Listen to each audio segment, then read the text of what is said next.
He said to me, he says, Schwartzy, we got to build another museum. I said, oi vey. He says, yes, what about in Jerusalem? Let's build a museum in Jerusalem. I said, I'm in. So there we went and we committed to going down to Jerusalem, to fly over there and to do the groundbreaking ceremony for the Museum of Tolerance in Jerusalem. And now in the meantime, I became governor of the state of California. So Rabbi Hayer said to me, do you still want to go? You're now governor. And I said, hell yeah, I'm gonna go. And so now, we go to Israel, to Jerusalem, for the opening, or I should say not opening, but for the groundbreaking ceremony. Now you can imagine the Sacramento press, the political press. They said the governor is just governor now for a few months, and his first trip to another country is to Israel, and not to a neighboring country like Mexico or Canada. What is going on here? But they did not understand that first of all, I always keep my commitment to Rabbi Hayer, and on top of that, the issue of fighting hatred and preaching tolerance and inclusion is a much bigger issue than going on a trade mission to Canada or to Mexico.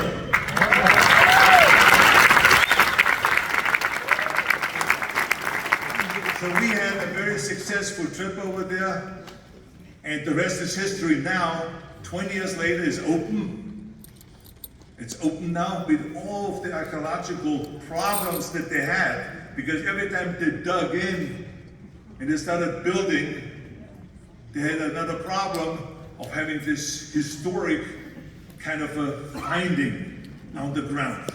So now they had to stop with the building, and they had to investigate and check it out and look at it and study it and all of those things. So that's why it took so long to build. But it is done.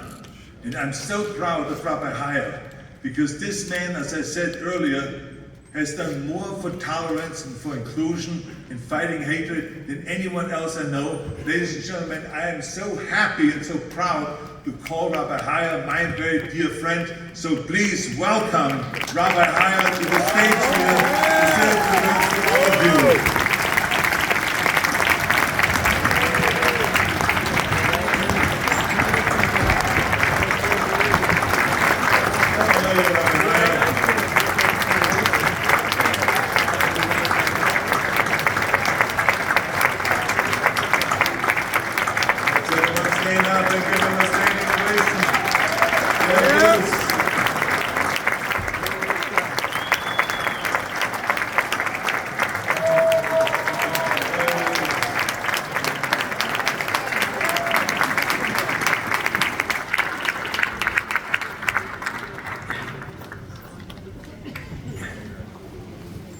What is there to say?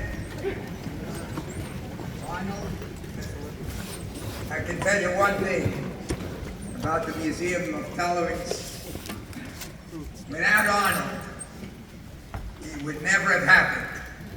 And every Jew and friend should always remember that. Without Arnold at that time, it never would have occurred. Thank you so much. It means a lot to me that you're my very good friend and are here tonight. In the film we're about to see, Arnold, you told me not to retire. Okay? Let's make a deal. I'll come out of retirement if you run for governor again.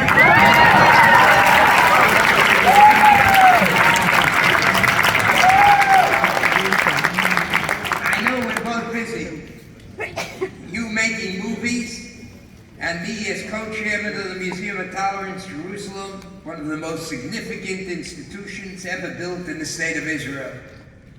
This film would not have happened were it not for the dedication of Brad and Susie Kravoy. We have known for years, and are people of vision and so many accomplishments.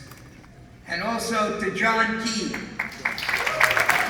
did not only put his efforts and time into this film, but his heart. Also our special thanks to the Jewish Film Festival for hosting such a beautiful event. We thank Paramount for its support in bringing this film around the world. But let me be clear, I did not do all of this alone. There were so many people over the years who I shall always be grateful, who helped make my work successful in Vancouver, in Los Angeles, and in Eretz Yisrael, the state of Israel. First, as a yeshiva bocher, I learned in the yeshiva, I want to give credit to the Gedolei Hador, the great sages of our generation, who I had the privilege of meeting and learning. First, Rabbi Aaron Kotler, Rabbi Joseph B. Soloveitchik, Rabbi Moshe Feinstein, Rabbi Mendel Kravitz, who ordained me as a rabbi, the Ger Rebbe, and so many Jewish leaders. This strong traditional foundation gave me the ability to achieve my success. In Vancouver, our friends and community leaders were Jack and Sadie Diamond, and their children, Gordon and Leslie Diamond. There was Sam and Francis Bellsberg and their